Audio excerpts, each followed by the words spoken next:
Et on reste dans le Goué maritime où André Jacques Augan et Régis Onanga Ndiaye étaient au contact des populations du département des Timboué à l'occasion du grand meeting à la place de l'indépendance d'Omboué. Les temps forts de cette rencontre avec Charles Goula et Eric Kassa.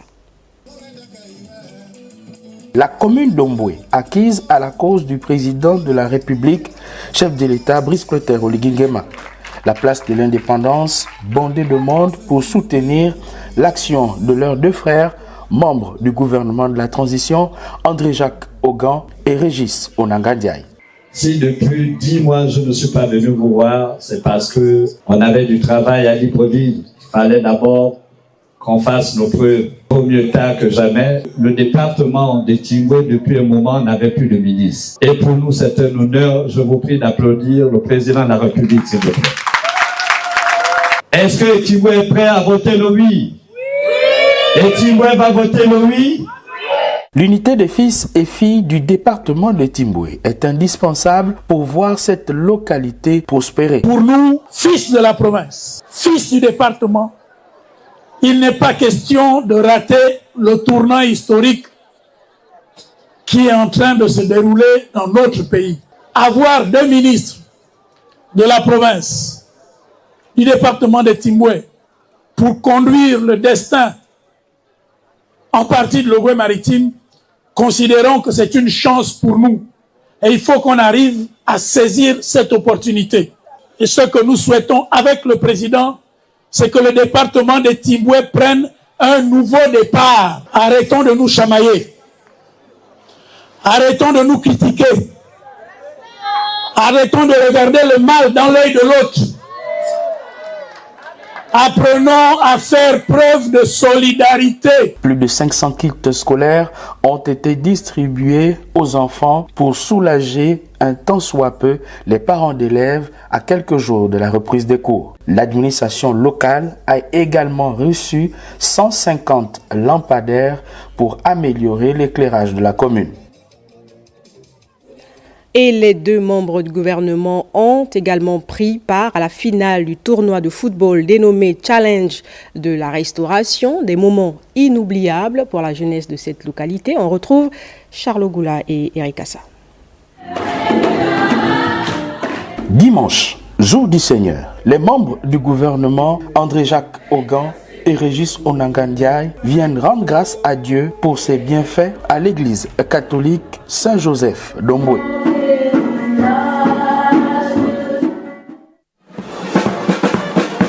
Puis, place à la finale du challenge de la transition au stade d'Omboué. As Renouveau affronte Football Club Piment dans une ambiance exceptionnelle d'un jour de finale. As Renouveau ouvre le score sur cette tête avant que Piment Football Club revienne au score en seconde période sur ce penalty dans sa fureur pimentée. Un but partout au terme du temps réglementaire. La séance des tirs au but va sourire à Piment Football Club, rouge de joie avec son meilleur gardien de la compétition. C'est une joie d'être meilleur gardien parce que dans les autres compétitions, par contre, je jouais à un autre poste d'abord et après cette compétition, j'ai pu obtenir ce poste et au final, pour la première fois de ma vie que je joue au ball, je sors meilleur gardien. Donc pour moi, c'est une joie. C'est de la joie au fait pour nous de gagner ce championnat parce que d'abord, cette équipe de Piment est toujours arrivée en finale. Maintenant que nous sommes champions, donc pour nous, c'est une joie. Je remercie Monsieur le ministre pour nous avoir encore permis de s'amuser pendant ce championnat. Pour nous, c'est vrai, il y a eu des très grands championnats par ici, mais cette année, vraiment, on peut dire que c'est le meilleur. C'est le meilleur des championnats, vu qu'il y a eu beaucoup de trophées. Ibrahim Pam est le meilleur buteur de la compétition, tandis qu'Arnaud Mbumba est lui meilleur joueur. André Jacques Augan a atteint ses nobles objectifs envers la jeunesse du département de Timboué par ce tournoi de football. Le président nous a instruit de venir sur le terrain. Il était important pour moi de mettre en pratique certaines activités pour essayer de renouer la population. Nous avons pris l'engagement de rénover ce stade. Je me ferai le devoir d'être régulièrement ici à partir du mois prochain pour essayer de galvaniser les troupes, mais également être en communion avec les populations. Avant de quitter le département de Timboué et la commune d'Omboué, le membre du gouvernement a assisté aux côtés de l'administration locale à la levée des couleurs. Et toujours au chapitre vacances du gouvernement, allons cette fois dans la province de Langounié, précisément dans le département de la Loueti-Ouano, où le ministre des Travaux publics, général Flavien Nzengi Nzundu, a séjourné chez lui, bien accueilli par les siens. Cyril Bertrand Galeko, Michel John Boudégan, Chéli. C'est le village Zundu qui a ouvert cette tournée du général de division Flavien Nzengi Nzundu dans le département de la Loueti-Ouano, province de Langounié.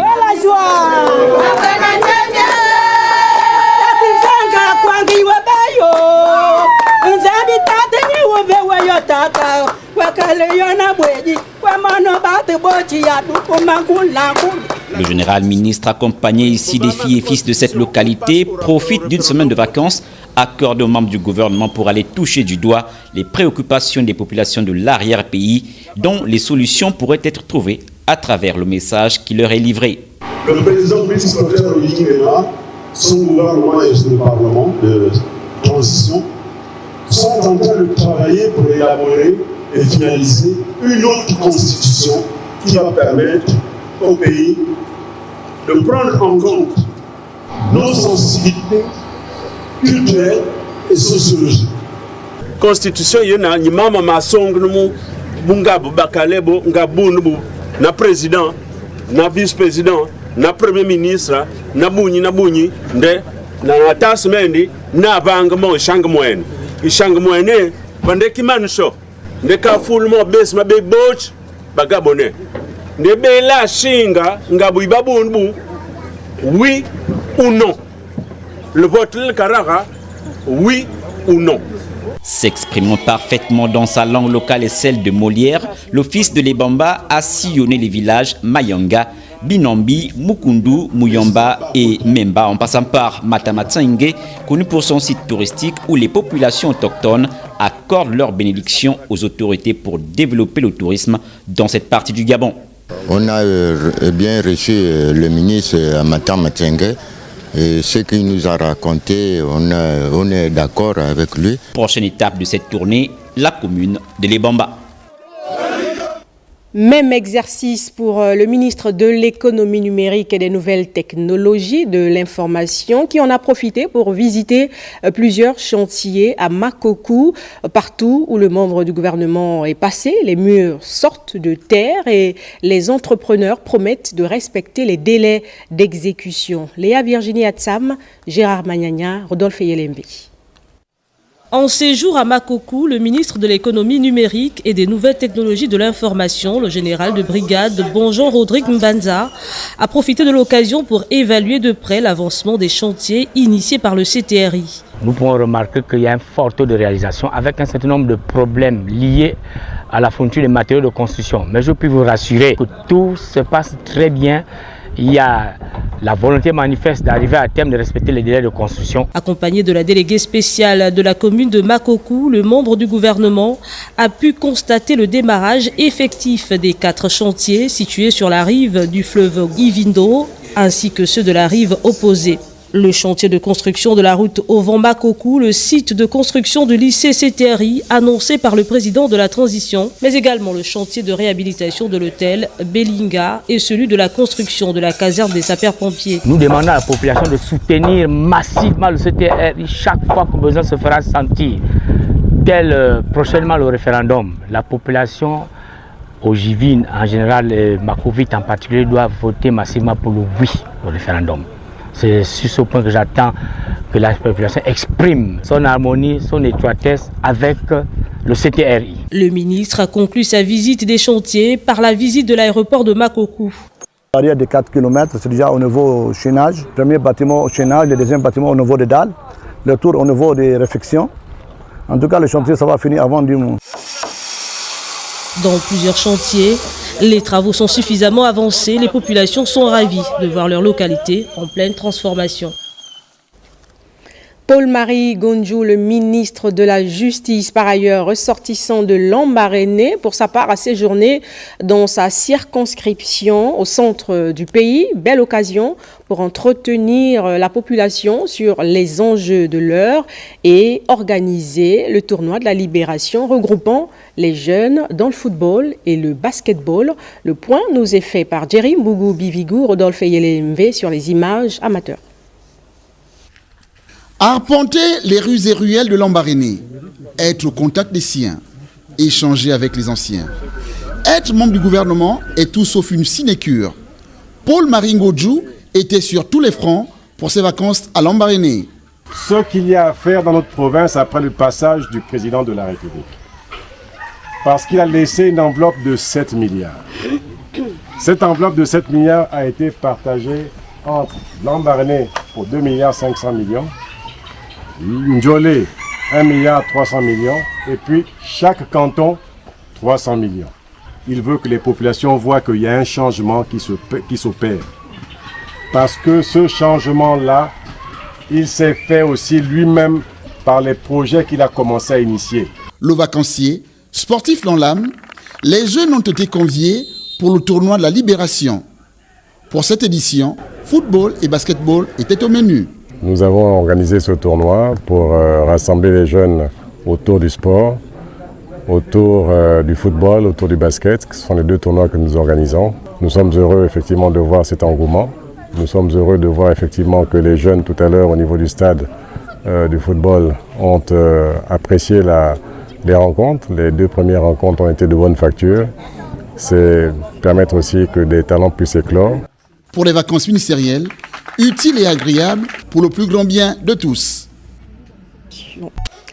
Et vous allez découvrir maintenant un petit coin de paradis, le site Ndjaki Madiba, situé non loin des sucreries du Gabon dans la province du Haut-Ogooué, un lieu exceptionnel qui a enregistré la première apparition de Koya, la mascotte de la caravane touristique qui se poursuit à travers le Gabon. Arnaud Monza, Ludovic Butegui. En route pour le site de Ndjaki Madiba, nous empruntons les entrailles des 14 000 hectares de plantations de canne à sucre de l'ex-SUCAF. Après plus de 45 minutes de route, la délégation du ministère du Tourisme arrive sur les lieux, suivie des caravaniers. Visite des expositions des produits du terroir avant le rituel d'autorisation et de protection. Place à la découverte avec une randonnée sur ce grand réservoir des poissons. En ce moment, c'est le plus grand réservoir en poissons en Afrique centrale. Et le Gabon veut exploiter ce grand réservoir pour faire du tourisme, du barrage de Poubara. Donc jusqu'à la chute de Ngorombila, ça fait 67 km de navigation. Comme nous sommes dans le bateau, nous pouvons le faire sans problème. Un goût d'évasion également partagé par Pascal Ogooué-Siphon, ministre du Tourisme, convaincu de l'existence d'un potentiel site touristique ici. Ndjaki Madiba est un site particulier. Ce qui paraissait au départ être un déluge pour la province du Haut-Ogooué, aujourd'hui se transforme en un intérêt touristique. Et je crois que c'est une chance. C'est comme si Dieu est passé par là pour dire ne vous inquiétez pas, je vous transforme cet endroit en un paradis touristique. Un rival tour plutôt satisfaisant pour les touristes. Ma première fois dans le bateau, donc un peu peur, mais ça va. Ce site qui est en vrai développement va nécessiter aussi l'infrastructure des télécommunications pour permettre à tous ceux qui viendront regarder et vivre ce beau paysage d'avoir les technologies de l'information sur le site. Paysage qu'il faut vraiment mettre aux yeux du monde pour que les gens puissent venir découvrir parce qu'on a de la merveille à présenter ici. Il a dit la randonnée était magnifique, c'est respirer de l'air frais, regarder les arbres et de l'eau. Donc il n'y a rien de mieux que de contempler la nature et de profiter pleinement. Très attendu sur ces terres, Koya, la mascotte de la caravane touristique du Gabon, fait son entrée et se fond dans la foule à la satisfaction générale des caravaniers et des habitants.